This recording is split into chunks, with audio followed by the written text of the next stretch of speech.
কোটি টাকার ঋণ মুহূর্তেই মিটে যাবে ইনশাআল্লাহ। নামাজের পরে 41 বার পড়বেন। যে কোনো নামাজের, আপনি ফজরে পড়তে পারলেন না, জোহরের নামাজের পরে পড়বেন। জোহরে পারলেন না, আসরের নামাজের পরে পড়বেন। আসরে পারলেন না, মাগরিবের নামাজের পরে পড়বেন। মাগরিবে পারলেন না, এশার সালাতের পরে আপনি পড়বেন। যদি আপনি পড়তে পারেন 41 বার, আর মনের ভিতরে যদি আপনার সঠিক তামান্না এবং বিশ্বাস যদি থাকে, কোটি কোটি টাকার যদি আপনি ঋণের মধ্যে থাকেন, ইনশাআল্লাহ আল্লাহ পাক আপনাকে পরিত্রাণ দিবে। তো আল্লাহ পাক তো আমাকে আপনাকে হেফাজত করবে। আমরা তো ভুলের মধ্যে কেউ নয়। আমাদের চলাফেরা, ওঠা বসা, ব্যবসা বিজনেস করতে গিয়ে অনেক সময় আমরা ভুল করে ফেলি, আমাদের আইডিয়ার বাইরে চলে যায়।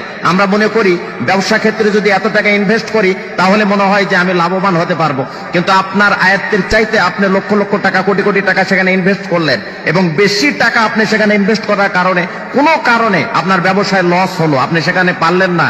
তো এই ধরনের ভুল ত্রুটি আমাদের হবেই। আমরা মানুষ, আমাদের কাছে তো আর ওহী আসে না, আমরা নিজে নিজে ব্রেন খাটিয়ে চলতে হয়। তো সেই জায়গা থেকে যদি আল্লাহর কাছে আপনি সেইভাবে যদি পরিত্রাণ চান আর ঋণ থেকে মুক্তি চান, তাহলে অবশ্যই অবশ্যই আল্লাহ পাক আমাকে আপনাকে হেফাজত করবেন, প্রোটেক্ট করবেন, এবং সেই ঋণ থেকে আমাদেরকে উদ্ধার করবেন।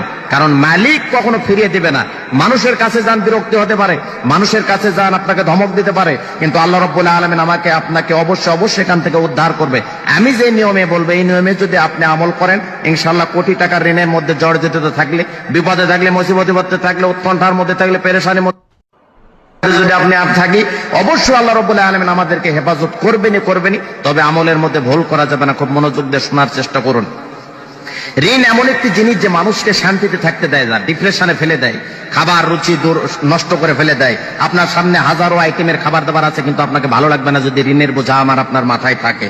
এই জন্য খুব খেয়াল করে শোনার চেষ্টা করুন। ঋণ থাকলে মানুষের ঘুম কেড়ে নেয়, হাজারো মানুষের সাথে অপমান করে।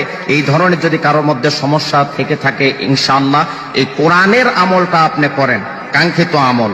পৃথিবীর মধ্যে একটা নির্ভেজাল, ফরমানিল মুক্ত একটি কিতাব কোরআনুল কারীম, সেখান থেকে আমি প্রেসক্রিপশন করছি, সেখান থেকে চিকিৎসা দিচ্ছি। ইনশাআল্লাহ আমল করলে যথাযথ আমি আপনি কাঙ্ক্ষিত ফলাফল পাবো। এশার নামাজের পরে করলে আমলটা বেশি ভালো হয়। যদি কোনো কারণে এশার নামাজের পরে না পারেন, তাহলে অবশ্যই আপনি অন্য নামাজের পরে করবেন।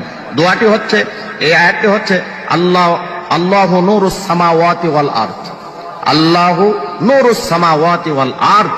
এটা এশার পরে, এশার নামাজের পরে 41 বার পড়বেন, আর মনে মনে বিনয়ের সাথে, নম্রতার সাথে আল্লাহর কাছে বলবেন যে মালিক, আমাকে অবশ্যই ঋণ মুক্ত করো, তুমি আমার সম্মান ইজ্জত রক্ষা করো, মানুষের সামনে বেয়াজ্জিত করো না, লাঞ্ছিত করো না, অপমানিত করো না। যদি কাঙ্ক্ষিত ভাবে আপনি নত হয়ে নম্র ভাবে আপনি বিনয়ের সাথে মালিককে মেসেজ দিতে পারেন, ইনশাআল্লাহ কোটি টাকার ঋণ থাকলেও মুহূর্তের মধ্যে আপনি ঋণ থেকে মুক্তি পাবেন।